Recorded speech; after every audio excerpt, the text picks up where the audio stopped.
आओ झुककर सलाम करें उनको जिनके हिस्से में मकाम आता है। बहुत खुशनसीब होते हैं वो लोग जिनका लहू देश के काम आता है। मैं सबसे पहले ऑपरेशन सिंदूर में जो हमारे देश की सेना है उसने जो पराक्रम दिखाया, शौर्य दिखाया, उसके लिए उनको सैल्यूट करता हूं, जय भीम करता हूं। और पहलगाम हमले में जो निर्दोष हमारे नागरिक शहीद हुए या अन्य जो लोग उसके बाद सीज फायर के बाद जो शहीद हुए, उन सभी लोगों के लिए प्रार्थना करता हूं कि उनके परिवारों को कुदरत दुख सहने की शक्ति दे। महोदया, मेरे कुछ सवाल हैं सरकार से। क्या सरकार यह स्पष्ट कर सकती है कि आतंकियों को भारत क्षेत्र में प्रवेश और पहलगाम जैसे पर्यटन स्थल पर पहुंचने में किसने मदद की? क्या सुरक्षा एजेंसियों को इस हमले की पहले से कोई खुफिया इनपुट प्राप्त हुए थे? यदि हाँ, तो उन पर क्या कार्रवाई हुई? पहलगाम हमले में शहीद हुए नागरिकों और स्थानीय ड्राइवर माजिद खान के परिजनों को सरकार द्वारा क्या मुआवजा और सहायता दिया गई? क्या सरकार पर्यटकों की सुरक्षा सुनिश्चित करने के लिए विशेष स्टैंडर्ड ऑपरेटिंग प्रोसीजर लागू कर रही है?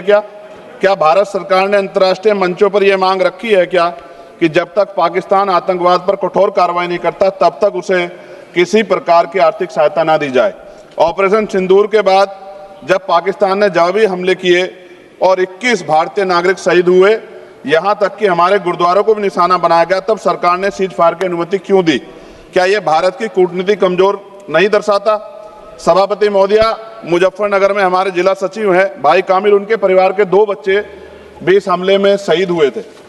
क्या सरकार ये मानती है कि टीआरएफ द्वारा इस हमले में खासतौर पर हिंदू पर्यटकों को निशाना बनाना भारत में सांप्रदायिक द्वेष को बढ़ावा देने का प्रयास था? यदि हाँ, तो इसे रोकने हेतु सरकार ने क्या रणनीति बनाई? सरकार उस मुस्लिम पोनी ऑपरेटर को क्या सम्मान देगी जिसने अपनी जान देकर तीर्थयात्रियों की रक्षा की? क्या उसे शहीद घोषित किया जाएगा? पाकिस्तान को हाल ही में आईएमएफ द्वारा $2 अरब से अधिक की सहायता राशि दी गई है। क्या भारत ने औपचारिक रूप से आईएमएफ और अन्य वैश्विक संस्थाओं के समक्ष आपत्ति दर्ज कराई है? क्या सरकार ने जांचा है कि आईएमएफ या अन्य विदेशी मदद का कोई हिस्सा आतंकवादी गतिविधियों में उपयोग तो नहीं हो रहा है? क्या सरकार ये स्वीकार करती है कि पहलगाम हमले में खुफिया तंत्र पूरी तरह विफल रहा है? यदि हाँ, तो कौन जिम्मेदार है और उसके विरुद्ध क्या कार्रवाई होगी? क्या सरकार स्पष्ट कर सकती है इतने भारी सुरक्षा प्रबंधों के बावजूद टीआरएफ जैसे आतंकवादी संगठन के सदस्य भारत में प्रवेश कैसे कर जाते हैं? क्या सरकार ये बताएगी पहलगाम जैसे संवेदनशील क्षेत्र में सुरक्षा समीक्षा अंतिम बार कब की गई थी और उसमें क्या कमियां चिन्हित की गई थी? प्रधानमंत्री जी ने इस हमले के बाद पहलगाम का दौरा क्यों नहीं किया जबकि देश भर में भावनात्मक उबाल था? क्या सरकार ने शहीद हुए नागरिकों के परिजनों को आर्थिक मदद व स्थायी सहायता प्रदान की? यदि हाँ, तो उसका विवरण सदन में प्रस्तुत करें।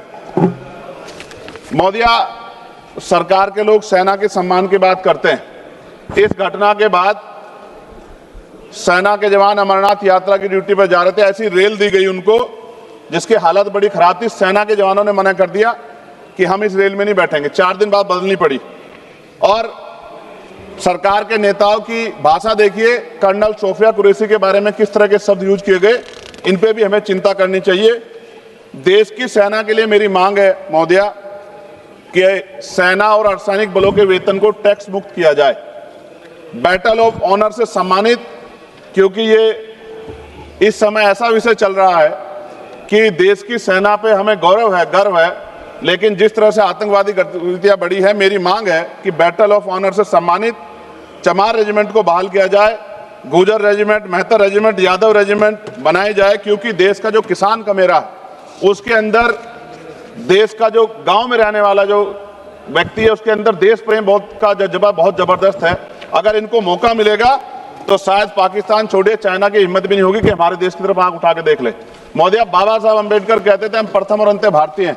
भारत की आन पे जब आंच आती है तो जिस तरह इस बार प्रदर्शन हुआ, एकजुट रहा देश, सारा विपक्ष हो पक्ष हो सब एकजुट रहे, ऐसे हमें एकजुट रहना चाहिए। अगर हम एकजुट रहेंगे तभी हम आतंकवादियों से लड़ पाएंगे। महोदया, 1965, 71, 1999 के युद्ध में किसी भी अरब देश ने पाकिस्तान का साथ नहीं दिया था, लेकिन आज एक भी अरब कंट्री हमारे फेवर में नहीं खड़ी। क्या हमें अपनी फॉरेन पॉलिसी पर नहीं सोचना चाहिए कि ऐसा क्या हो गया कि हमारी राजनीतिक जो भारतीय की लोकल राजनीति है इसके चक्कर में क्या हमारी फॉरेन पॉलिसी या हमारे मित्रों को के मन में पीड़ा तो नहीं पहुंच रही है? पाकिस्तान ने कहा और आपने मान लिया, और आपने सीज फायर का आज रक्षा मंत्री जी को मैंने सुना, उन्होंने कहा भाई, उन्होंने कहा कि महाराज हाथ जोड़ते हैं छोड़ो, उन्होंने कहा और आपने मान लिया। लेकिन फिर उसके बाद 10 तारीख को दोबारा से जो है ड्रोन उड़े और 15 लोग शहीद हुए, 43 लोग घायल हुए। हम अपने आम नागरिकों को क्यों, जबकि मान रहे हैं, मैंने रक्षा मंत्री जी को सुना, वो कह रहे हैं कि ऑपरेशन सिंदूर खत्म नहीं हुआ है, ये रोका गया है, इसका मतलब हमें खतरा है कि दोबारा भी हमला हो सकता है, पाकिस्तान अपनी हरकतों से बाज नहीं आ रहा है। तो हम अपने आम नागरिकों को और सेना के जवानों के जीवन को खतरे में क्यों डाल रहे हैं भविष्य में? क्या हमें इसके पुख्ता और परमानेंट इंतजाम नहीं करने चाहिए? जैसे अगर सरकार को, मैंने कई बार सुना सरकार के लोग अखंड भारत की बात करते हैं, इससे अच्छा मौका आपको काम मिलता। पीओक्यू लेने के बाद हमारे उत्तर प्रदेश के मुख्यमंत्री बार बार कहते हैं कि चुनाव में कह रहे थे 6 महीने के बाद पीओक्यू इधर होगा, सरकार बन की, जनता ने तो मौका दे दिया, कहां है पीओक्यू? क्यों नहीं लेके आए इस बार आप लोग? तो पहली सीढ़ी तो इस बार ही चढ़ गए थे। जिस तरह से मीडिया ने माहौल बनाया था मोदिया, तो ऐसा लगा कि अगर देश की सेना ने जो हिम्मत जुटाई थी, सरकार मदद करती, तो माननीय नरेंद्र मोदी जी पाकिस्तान के भी प्राइम मिनिस्टर होते इस बार, इसी बार, और फाइनेंस मिनिस्टर बैठी है हमारी, ये पाकिस्तान की फाइनेंस मिनिस्टर होती। इस तरह के हालात बने हुए थे और ऐसा मौका चूकना ही नहीं चाहिए था।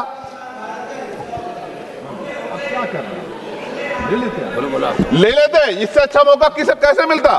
पूरा देश एकजुट था। मोदी, मैं खत्म करूंगा, पूरा देश एकजुट था, इससे अच्छा मौका कहां था? लेकिन अब अमेरिका में बैठ के कोई देश के फैसले कर ले तो देश की गरिमा पे, संप्रभुता पे बहुत बड़ा हमला है। इसको हमें समझना चाहिए, हमें समझना चाहिए किसी की हैसियत नहीं है। भारत दुनिया में इकलौता ऐसा देश है जिसका कोई मुकाबला नहीं कर सकता है। यहाँ का 140 करोड़ देशवासी एकजुट खड़ा है और सबको जवाब दे सकता है। मोदी, आज खत्म करते हुए कहूंगा, अमरनाथ की यात्रा आ रही है अगस्त के फर्स्ट वीक में, चल भी रही है, नहीं चल रही। अनुराग भाई, आपको बोलने का मौका नहीं दिया, आप ये नाराजगी मेरे ऊपर मत उतारो। आप लड़ो ना उनसे, आप लड़ो चेयर से, मुझे काहे को करना। खत्म हो रही है अमरनाथ की यात्रा, खत्म होने वाले, सुरक्षा के पुख्ता इंतजाम होने चाहिए और दोबारा ऐसी कोई घटना ना हो। लेकिन अंत में महोदय मैं कहूंगा, आम लोगों की जान भी गई, क्या सरकार ने उन परिवारों को मुआवजा दिया है? क्या उनके जीवन का कोई मूल्य नहीं? जिन्होंने अपने परिवार खोए, जिन्होंने अपना घर का बेटा, पति, घर का कमाने वाला खो दिया, उनका भी तो अधिकार बैठता है। सरकार ने क्या मुआवजा दिया, इस बात की जानकारी भी सरकार को पटल पर रखनी चाहिए, सामने रखनी चाहिए। और अंत में मैं धन्यवाद दूंगा भारतीय सेना को और भारत के का जो प्यार है कि पाकिस्तान और आतंकवादियों के भरसक प्रयास था कि यहाँ सांप्रदायिकता का माहौल बन जाए, लेकिन देशवासियों ने समझदारी दिखाई। और कश्मीरियों को भी मैं बहुत धन्यवाद देता हूं कि उन्होंने कोशिश की कि किसी भी तरह से कश्मीर के ऊपर जो ये इतना बड़ा इल्जाम लगा है, ये इल्जाम में कश्मीरी शामिल ना हो और ऐसे आतंकवादियों पर सख्त कार्रवाई। पता लगा है कि महादेव, ऑपरेशन महादेव हुआ है और यही पता लगा कि वो तीनों आतंकवादी मारे गए। लेकिन मैंने अखबार में ये भी पढ़ा था कि वो जो मुख्य आरोपी था कुछ दिन पहले पाकिस्तान में था। क्या कोई पिकनिक चल रही है कि उधर भी चले जाते, इधर भी आ जाते? क्या है बॉर्डर पे ऐसा? ये बताना चाहिए ना देश को। मैं आपका धन्यवाद करूंगा और भारत की महान सेना को मैं बधाई देता हूं, उनके लिए मंगल कामना करता हूं। जय भीम, जय भारत। महोदय धन्यवाद।